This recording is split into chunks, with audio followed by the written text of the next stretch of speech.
Agora nós vamos passar para a parte mais prática do conteúdo, que é o exame clínico. O que o exame clínico ele vai avaliar? Ele vai avaliar o coma responsivo, ele vai avaliar reflexos de tronco encefálico e o teste de apneia. O exame clínico ele avalia o coma responsivo. Glasgow, esse paciente deve apresentar um Glasgow 3 e não apresentar qualquer tipo de resposta motora frente a um estímulo doloroso. Geralmente os estímulos dolorosos são supraorbital, retroesternal, leito ungueal.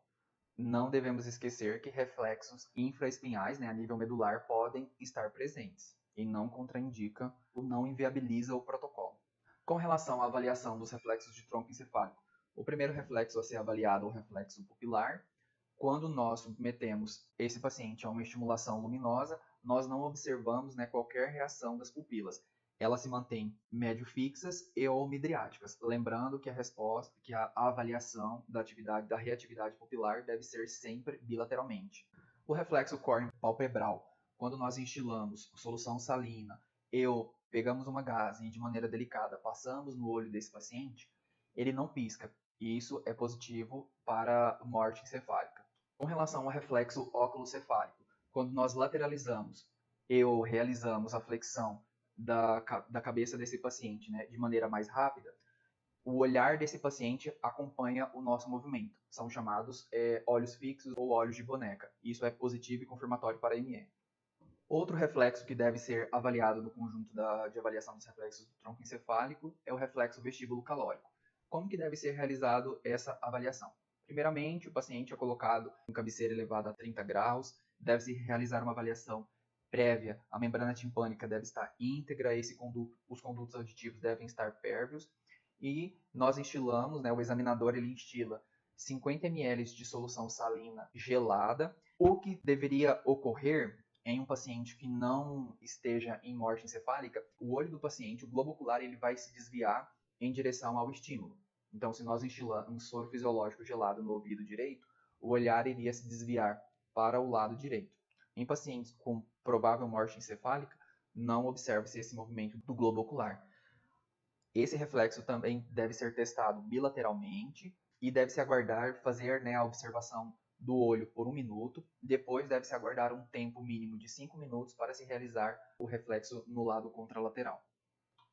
O reflexo de tosse vai verificar se esse paciente apresenta estímulo à tosse. Positivo para ME, quando nós introduzimos uma sonda de aspiração ou uma sonda do sistema fechado de aspiração via TOT até o nível da carina, e esse paciente não apresenta qualquer estímulo à tosse. Isso é positivo para ME. Com relação ao teste de apneia, ele, conforme foi também falado anteriormente, ele pode ser realizado concomitante ao primeiro ou ao segundo exame clínico. Ele é uma etapa obrigatória do protocolo e ele é dividido em 5 fases. A primeira fase é uma fase em que nós devemos dar total atenção à segurança do paciente durante o procedimento, porque esse paciente vai ser desconectado da ventilação mecânica e ficar em apneia por 10 minutos, fora do ventilador. Nós devemos realizar os ajustes prévios à ventilação mecânica, a fim de evitar intercorrências durante a fase de apneia, ajustes de parâmetros ventilatórios. Esse paciente tem que estar monitorizado, a saturação de oxigênio deve ser maior que 94%, a pressão arterial média ou pressão arterial sistólica, no caso da pressão arterial média, deve ser maior que 65, a pressão arterial sistólica maior que 100, a temperatura axilar desse paciente ou esofágica deve ser maior que 35 graus Celsius e todo o aparato necessário para realizar o suporte avançado de vida deve estar disponível à beira-leito, porque durante o teste podem acontecer algumas intercorrências. A segunda fase consiste em ajustar a fração de oxigênio a 100% durante 10 minutos. Na terceira fase, após a fase de ajuste de FO2 a 100% por 10 minutos, nós vamos coletar uma gasometria de base, que ela vai servir como parâmetro para a outra gasometria. O que nós vamos observar nessa gasometria é uma hiperóxia e uma pressão parcial de CO2 entre 35 a 55 milímetros de mercúrio. A quarta fase, propriamente dita, é quando nós colocamos esse paciente em apneia. Nós desconectamos esse paciente da ventilação mecânica por 10 minutos. Nós vamos introduzir um catéter de oxigênio ligado de 6 a 8 litros por minuto, a fluxo. E aí o tórax desse paciente deve estar descoberto, de fácil visualização para o examinador. E durante 10 minutos deve-se observar se esse paciente apresenta ou não incursões, movimentos respiratórios. É positivo para a morte encefálica quando não apresenta movimentos respiratórios, e a gasometria pós vem com uma pressão parcial de CO2 maior que 55. Alternativas à desconexão da ventilação mecânica. Nós podemos colocar o ajuste em pacientes que apresentam quadros respiratórios graves, que não toleram desconexão da ventilação mecânica. Uma alternativa pode ser colocar esse paciente no modo ventilatório de pressão positiva contínua nas vias aéreas, com uma frequência respiratória ajustada em 0, uma FO2 programada de 100% e uma PIP de maior, superior a 5 cm de água. As mesmas exigências que garantam a segurança do paciente no teste de apneia simples é necessário ser realizado. A quinta fase do teste de apneia consiste em, antes da reconexão desse paciente à ventilação mecânica, nós vamos coletar uma nova gasometria, que vai servir para comparar com a gasometria controle, que foi coletada anteriormente. Procede-se a coleta da gasometria e imediatamente reconecta-se esse paciente na ventilação mecânica. Agora nós vamos proceder para a interpretação do teste de apneia. Com relação aos resultados, o que esperar? A ausência de movimentos respiratórios ao final dos 10 minutos, não se observou nenhum movimento respiratório, nenhuma incursão respiratória, e a gasometria coletada ao final dos 10 minutos de apneia, ela mostra uma pressão parcial final de CO2, de gás carbônico, superior a 55 milímetros de mercúrio. E isso é positivo para a morte cefálica. Se esse paciente, mesmo na ausência de movimentos respiratórios, a gasometria coletada ao final do teste apresentar uma fração parcial de CO2 menor ou igual a 55 milímetros de mercúrio, o resultado do teste é inconclusivo e sugere-se a repetição desse teste. O tempo de repetição do teste vai ser baseado no consenso da equipe assistencial. Quando esse paciente apresentar movimentos respiratórios, o exame já é negativo para a morte encefálica. O protocolo deve ser suspenso e esse paciente pode ser reavaliado. E quando esse paciente deve ser reavaliado? Quando ele apresentar perda do drive respiratório. Se durante o teste de apneia acontecerem intercorrências, segue o fluxograma de medidas que devem ser adotadas. No caso de instabilidade hemodinâmica ou ventilatória ou arritmias, qualquer intercorrência que possa colocar em risco a segurança desse paciente, independente do tempo ser inferior ou igual a 10 minutos, esse paciente deve ser voltado para a ventilação mecânica. Mas antes de voltar ele para a ventilação mecânica, de maneira rápida e ágil, pode-se coletar uma gasometria. Se nessa gasometria vier uma pressão parcial de CO2 de gás carbônico superior a 55 milímetros de mercúrio, o exame é positivo para morte encefálica, não necessitando dos 10 minutos de apneia. Se na gasometria coletada antes da conexão à ventilação mecânica, a fração parcial de gás carbônico for inferior ou igual a 55 milímetros de mercúrio, o exame é inconclusivo e pode se repetir. Agora nós vamos falar sobre o exame complementar. O exame complementar ele visa avaliar o fluxo ou atividade elétrica encefálica de forma inequívoca. É um martelo ali confirmatório que realmente o paciente está em morte cefálica. Com relação a esses exames, a logística sempre deve ser levada em conta, porque no caso da arteriografia ou da cintilografia, geralmente é realizado fora do local onde o paciente se encontra em observação e tratamento, então existe a necessidade de agendamento prévio, deslocamento entre instituições hospitalares. O que se recomenda é que o exame complementar seja realizado após o primeiro exame clínico, não necessariamente sendo a última etapa do protocolo de diagnóstico de morte cefálica.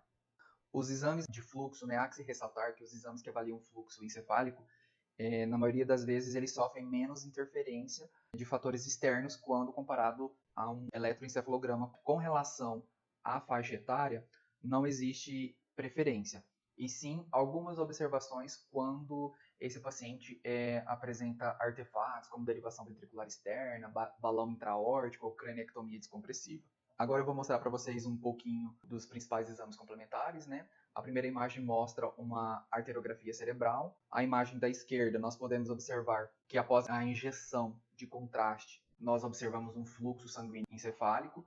A segunda imagem, à direita, já mostra uma ausência total de fluxo sanguíneo cerebral, confirmatório para morte cefálica. A imagem da cintilografia também vai evidenciar um fluxo sanguíneo cerebral. A imagem fica clara que não existe nenhum fluxo aqui, confirmatório também para o exame de morte cefálica.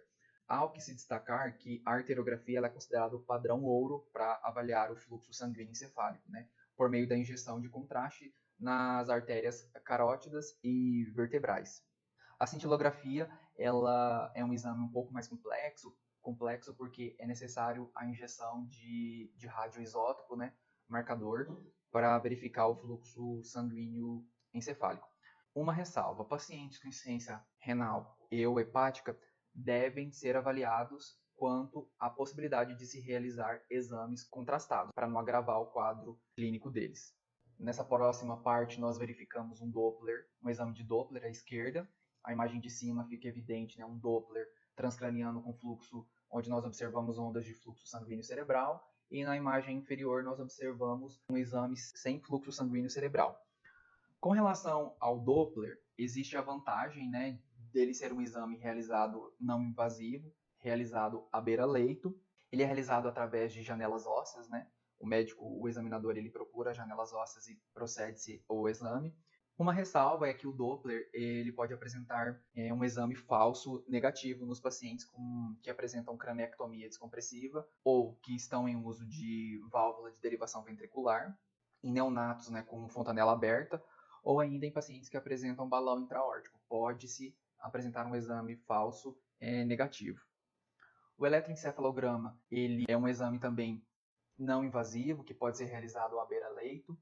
Necessariamente ele tem que ser de 21 canais, com uma alta sensibilidade de 2 mV, e a ressalva é que ele pode sofrer interferência de outros equipamentos, né, que são utilizados ali na assistência ao paciente. Algumas observações com relação aos exames complementares. Pacientes com cranectomia descompressiva ou fontanela aberta podem apresentar um fluxo residual ao exame, o que mascara, né, o que dá um exame falso negativo. Nesse caso, opta-se pelo eletroencefalograma, que vai verificar a atividade elétrica cerebral encefálica. Nos pacientes que apresentam insuficiência renal, insuficiência hepática ou que deram entrada e estão em tratamento por conta de intoxicação de medicamentos depressores do sistema nervoso central, o eletroencefalograma é pouco confiável. A atividade elétrica cerebral pode estar diminuída. Então, nesses casos, dar-se preferência para o Doppler transcraniano, a arteriografia ou cintilografia. Para finalizar, nossa conclusão sobre a morte encefálica é que ela é uma lesão, ela é caracterizada por uma lesão grave e irreversível do encéfalo, com perda da atividade cortical e também concomitante direta. A lesão pode ser direta ou indiretamente também no tronco encefálico, acarretando perda das atividades do tronco encefálico. Por fim, com relação quando o diagnóstico de morte encefálica é confirmado, todos os itens do termo de morte encefálica devem estar preenchidos, devidamente assinados, datados, com todas as etapas que devem ser realizadas durante o exame confirmatório de diagnóstico de morte encefálica. A família desse paciente com diagnóstico de morte encefálica deve ser comunicada sobre o resultado. Idealmente, a palavra que se deve usar para abordar essa família não é morte encefálica, e sim o paciente está morto, porque quando nós utilizamos o termo de morte encefálica, sugere-se que os outros órgãos ainda dá-se a falsa sensação de que outras partes do paciente ainda continuam vivas, que ele não morreu de fato. E essa família deve ser acolhida e comunicada sobre o fechamento do protocolo e o resultado final comprobatório.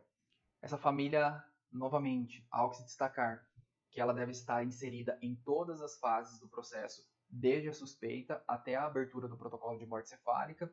A declaração de óbito deve constar a data e hora do último exame comprobatório. Se ocorrer recusa no processo de doação, há respaldo legal para interrupção dos recursos médicos assistenciais. Esse paciente pode ser desligado da ventilação mecânica.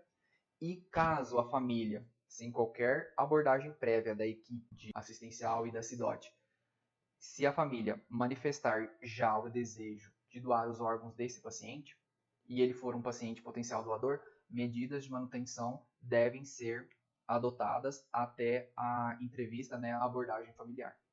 Essas foram as referências utilizadas para a abordagem desse módulo. Muito obrigado pela atenção e até o próximo módulo.